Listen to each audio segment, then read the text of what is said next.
Bismillah, Alhamdulillah, wassalatu wassalamu ala Rasulillah wa ala alihi wa sahbihi wa mawala, amma ba'du.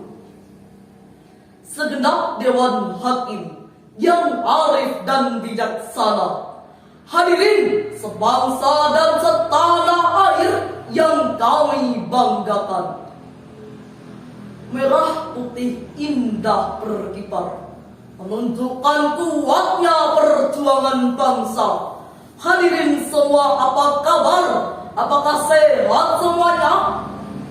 Alhamdulillah. Saat ini Indonesia sedang giat-giatnya menggalakkan revolusi mental di berbagai bidang, baik di bidang politik, di bidang birokrasi maupun di bidang pendidikan. Insinyur Soekarno, Presiden pertama Republik Indonesia, pernah mengatakan munculnya gagasan revolusi mental di Indonesia landasi oleh cita-cita luhur bangsa ini untuk menjadikan bangsa Indonesia agar menjadi bangsa yang unggul dan berkarakter. Hal ini ditujukan untuk menggembleng manusia Indonesia agar menjadi manusia yang baru, yang berhati putih, berkemauan baja, bersemangat lang Raja Wali, dan berjiwa api yang menyala-nyala. Oleh karena itu, hadirin, pada kesempatan yang berharga ini, perkenankanlah kami memaparkan sebuah syarah Al-Quran dengan tema membentuk generasi yang berkarakter. Sebagai rujukan firman Allah di dalam Al-Quran surah Az-Zumar ayat 9. A'udzu billahi minasy syaithanir rajim.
Berlindung kepada Allah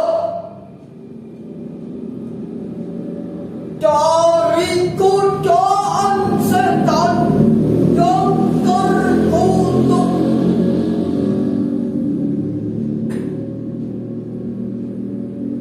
Dengan menyebut asma Allah yang Maha Pengasih lagi Maha Penyayang. apakah kamu, hai orang musyrik, yang lebih beruntung, ataukah orang yang beribadah di waktu-waktu malam dengan sujud dan berdiri, sedang ia takut kepada azab akhirat dan mengharapkan rahmat Tuhannya? Katakanlah, adakah sama orang-orang yang mengetahui dengan orang-orang yang tidak mengetahui? Sungguh orang yang berakallah yang dapat menerima pelajaran. Hadirin yang dirahmati Allah, dalam Tafsirul Maudu'i yang diterbitkan oleh Kementerian Agama Republik Indonesia dijelaskan bahwa ada perbedaan yang signifikan antara orang yang berilmu dan tidak berilmu. Berilmu saja belum cukup, namun juga harus sekaligus berkarakter, dan karakter itu harus dibangun sejak dini. Pada tahun 1990, di markas besar PBB diadakan konferensi besar yang dihadiri oleh sejumlah pemimpin dunia. Agenda yang mereka bahas adalah dunia anak. Mengapa hadirin? Karena mereka adalah generasi penerus yang akan menentukan kejayaan bangsa. Namun hadirin, saat ini seringkali kita saksikan sejumlah kejadian yang memprihatinkan pada aspek moral. Hampir setiap hari kita mendapatkan hidangan berita tentang tawuran pelajar, kasus narkoba, Pembunuhan, pemerkosaan, hingga kasus korupsi yang merajalela dari tingkat elit hingga level yang paling bawah sekalipun. BKKBN melansir data bahwa di sepanjang tahun ini di 34 provinsi yang ada di Indonesia, 63% remaja mengaku melakukan seks bebas, 4,3% remaja melakukan aborsi, dan 18% remaja pecandu, bahkan pengedar narkoba. Sungguh hadirin, hal inilah yang sangat menyedihkan sekaligus memprihatinkan. Hadirin yang dirahmati Allah, memang di tengah-tengah kita banyak orang pintar, berpendidikan tinggi, tetapi karena tak berkarakter, maka kepintarannya digunakan untuk membuat berita bohong dan untuk mengadu domba yang meresahkan masyarakat. Bahkan orang yang selama ini kita kagumi keilmuannya tiba-tiba tertangkap KPK karena melakukan korupsi dan membodohi rakyat. Bagaimana nasib bangsa ini ke depan? 20 atau 30 tahun yang akan datang, generasi kitalah yang akan menentukan. Tidak lain generasi yang berakhlakul karimah. Lantas, bagaimanakah Islam mengatasi kemerosotan moral yang sedang terjadi saat ini? Tidak lain, kita arahkan bangsa ini untuk menjadikan Rasulullah Sallallahu Alaihi Wasallam sebagai tauladan. Maka marilah kita renungkan firman Allah di dalam Al-Quran surah Al-Ahzab ayat 21. لقد كان لكم في رسول الله أسوة حسنة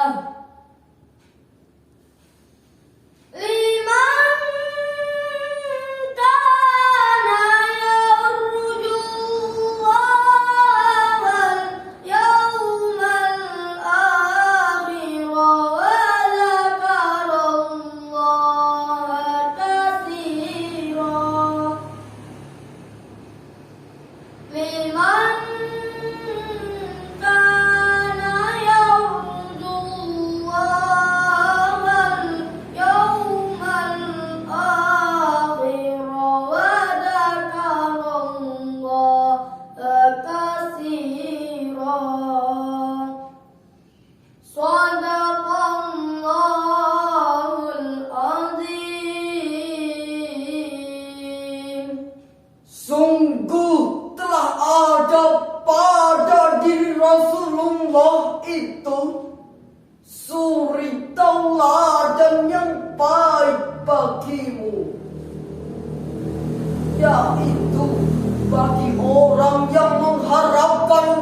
hina, dialah yang maha agung. Hadirin yang dirahmati Allah, Imam Ibnu Katsir di dalam tafsirnya Al-Misbah menjelaskan bahwa ayat ini merupakan landasan yang paling tepat dalam perintah meneladani Rasulullah Sallallahu Alaihi Wasallam, baik dalam perkataan, perbuatan maupun keadaannya.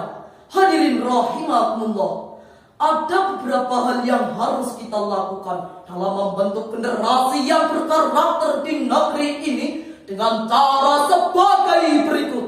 Pertama, menanamkan nilai-nilai agama melalui pembiasaan serta keteladanan. kedua, menciptakan lingkungan yang religius, baik melalui bahan bacaan, tontonan, maupun komunitas pergaulan. ketiga, menjadikan pendidikan berbasis karakter. Ini yang sedang digalakkan oleh pemerintah. Kurikulum pendidikan kita diintegrasikan dengan budaya bangsa serta nilai-nilai ajaran agama. Semua itu diharapkan generasi kita tidak hanya pandai pada aspek kognitif, tetapi juga mempunyai akhlak yang mulia. Hadirin rahimakumullah, dari uraian di atas dapatlah kita tarik dua kesimpulan. Yang pertama, masa depan bangsa benar-benar ditentukan oleh generasi yang berkarakter. Tanpa karakter hanya ada kesengsaraan yang kita rasakan, bukan kedamaian maupun kesejahteraan. Yang kedua, untuk membentuk karakter itu tidak ada pilihan lain kecuali kembali kepada Al-Quran dan ketauladanan Rasulullah Sallallahu Alaihi Wasallam. Hadirin rahimakumullah, demikian yang dapat kami sampaikan.